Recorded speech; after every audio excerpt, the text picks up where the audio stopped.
Yang Berhormat Ketua Mahkamah tu. Pada 7 Oktober, Tuan Ketua menerima usul saya memohon mengikut peraturan mesyuarat 90 dan 2 dan 91 untuk mencadangkan supaya Yang di-Pertua mengambil perhatian soal usul saya yang ditolak itu dan dirujuk kepada Select Committee yang belum kita muktamadkan.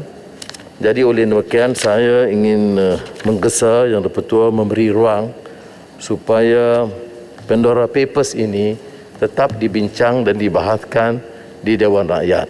Dengan beberapa maklumat terbaru, ia nyata lebih meruncing daripada yang saya sebutkan minggu lalu. Dan ini melibatkan juga tokoh-tokoh politik dan peniaga. Ada beberapa tokoh politik yang telah beri penjelasan, tetapi saya fikir adalah wajar. Pertama, penjelasan itu dibuat di sini. Dan kedua, kerajaan digesa membuat penyiasatan lebih terbuka. Yang di-Pertua, sebentar saja saya nak sebutkan di sini. Saya muskil mengapa soal yang begini besar rumit diputuskan. Tidak disiar besar-besaran di media, tidak dibahaskan oleh tokoh-tokoh politik, terutama dalam kerajaan. Padahal jumlah ratusan bilion ternyata disorok di tax haven. Dan kalau mereka kata tidak salah seperti mana yang dibuat oleh YB Selayang dan YB Menteri Kewangan, kita terima baik penjelasan, tetapi itu tidak menutup kemungkinan dan keperluan mengadakan penyiasatan yang lebih menyeluruh.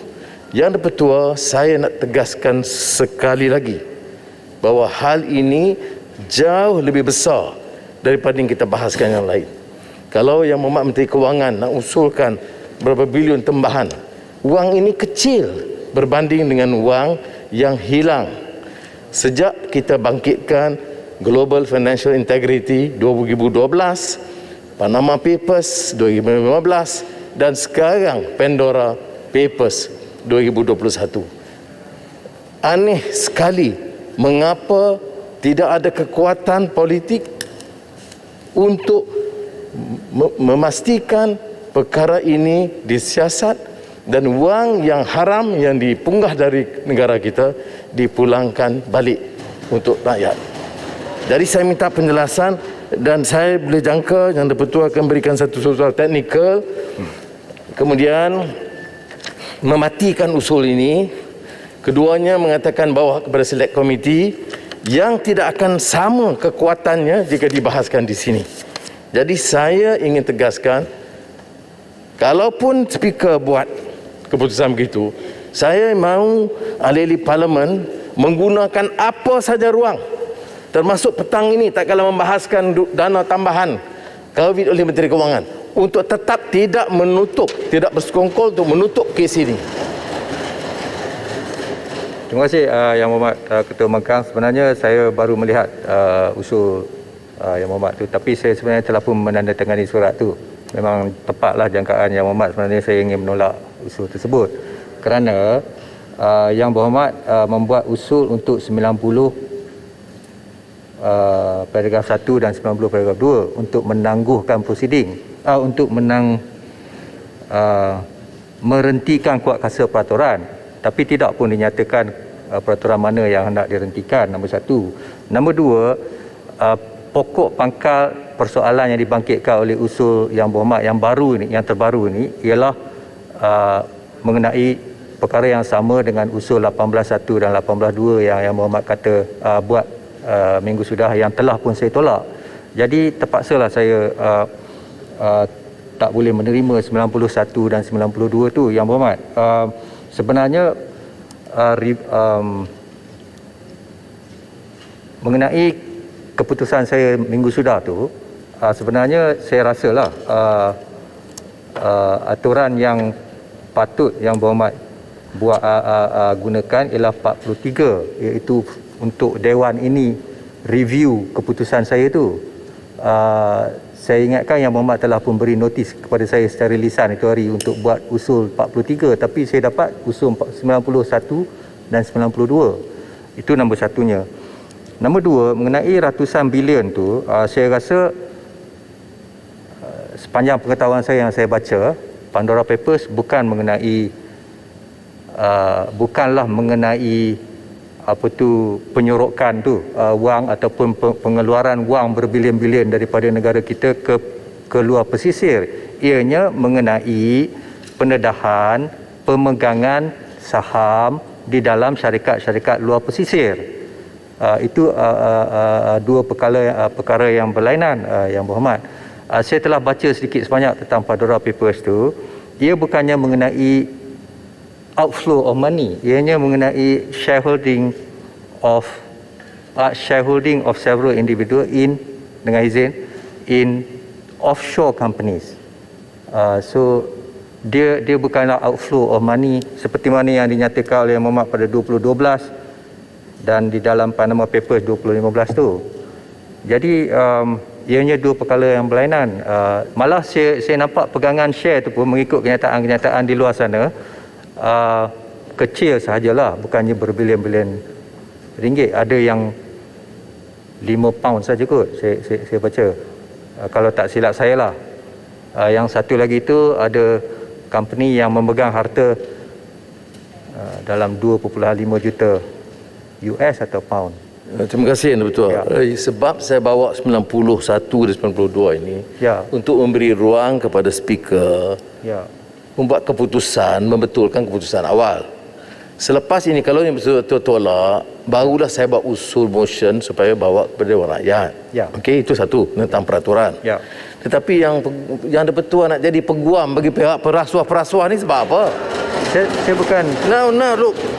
Saya ada seluruh dokumen yang ada ini, ya, dan dia bagaimana seorang menteri umpamanya boleh simpan pemain saham di sana, kemudian ini bukan pengaliran keluar, dia daripada mana? Daripada langit. Maknanya daripada sini. Dan sebab itu saya kaitkan 3 perkara yang menteri tahu. Saya bangkitkan pertama Global Financial Integrity 2012, Panama Papers 2015, kemudian disusuli dengan 2021. Wang ini bawa keluar, jumlahnya itu ratusan bilion. Saya tak faham mengapa speaker memilih untuk menjadi peguam bela bagi orang-orang ini. Saya yang nak ini supaya benda ini dibentang, dibahas. Kalau betul ada 5 pound, 5 pound lah. Ya, tetapi yang kita tahu daripada maklumat anda, saya tidak mau sebut nama-namanya, itu jauh melebihi. Saya tahu ini 2 million pages report ni memerlukan masa, tetapi sebahagian kita dapat. Dan jangan tanya sumber saya. Sumber saya bukan sekadar yang sudah yang betul baca daripada media, walaupun itu terbatas. Sumber saya alhamdulillah lebih daripada itu. Sebab itu saya nak bawa ini supaya parlimen membahaskan. Yang betul, saya mau hal ini dibentang, dibahas. Dan seperti mana yang saya sebut minggu lalu, kita tidak menghukum kerana mungkin ada orang yang buka akaun di tax haven itu tidak semestinya cara rompakan atau rasuah. Tetapi kebanyakan kes yang terlibat ini melibatkan pembesar-pembesar, menteri-menteri, pemimpin-pemimpin negara yang tidak ada sebab mengapa boleh mengumpul wang begitu banyak di luar negara. Ini yang saya minta, yang betul ambil berat betul. Dan saya harap ahli-ahli parlimen belah sini dan belah sana, sama ada parti Melayu, parti kebangsaan, nak berjuang Melayu dan berjuang Islam, pasal apa diam bila rakyat tahu hilang duit begitu banyak. Terima kasih Yang Berhormat. Sebenarnya saya bukan nak jadi peguam. Saya cuma set the facts straight. Yang Berhormat kata keluar beratusan bilion. Tapi Pandora Papers bukan mengenai pengeluaran wang ratusan bilion. Itu yang saya ingin memperbetulkan. Bukan saya nak jadi peguam. Saya dah lama tak jadi peguam. Dan salah nak betulkan itu.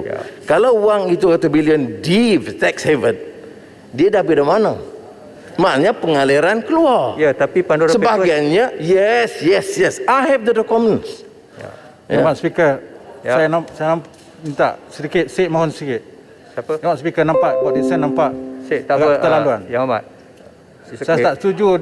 Dia Benar. terus mengatakan bahawa rekan dia adalah Tak apa Yang Hormat. penjenayah, perompak.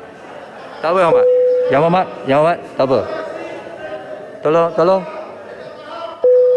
Decorum. Sebenarnya kalau kita ikut Eskin May, permohonan untuk buat usul 18.1, 18.2 tu tidak patut diadakan point of order dan tidak patut dihujahkan oleh sesiapa kecuali pengusul. Okey? So please. Tak apa, Yang Berhormat, saya telah buat keputusan saya. Maka saya mengatakan keputusan saya itu muktamad.